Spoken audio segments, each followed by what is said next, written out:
Il-lob diġitali li tan ġenituri jaraw ħela ta' ħin iżda li bosta tfal u żgħażagħ jiġġennu għalih huwa sors ta' intelligenza artifiċjali. Dan hekk kif il-mod ta' kif il-gamer jilgħab il-logħba minnu nnifsu juri aspetti ta' dak li jimmotiva lil gamers.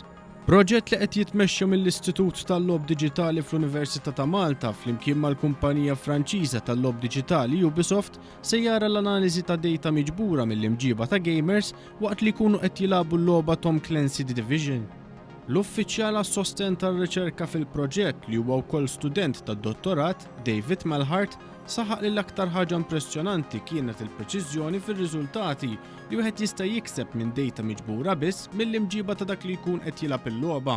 The surprising thing for me was that how robust the models could be.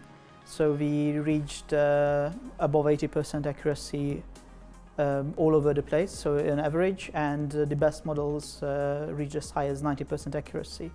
Id-direttur tal-Istitut tal-Lob Diġitali, il-Professur Georgios Giannakakis, innota li huwa interessanti kif l-intelligenza artifiċjali u l-lob diġitali għandhom relazzjoni dinamika ħafna. AI can take any role that we take in a game. And why is that important? Because AI can not only help us make better games, but also games can help artificial intelligence to improve and advance. Over the last 50 years of the existence of artificial intelligence, games have been at the very core, like the critical domain where artificial intelligence is applied to.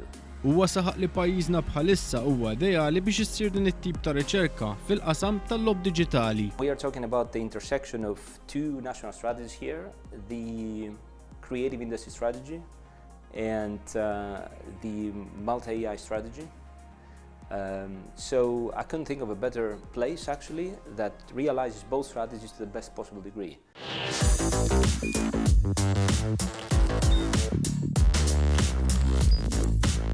Idħol fuq one.com.mt u hemmhekk tista' tara l-programmi kollha li jxandru fuq One permezz ta' One Play.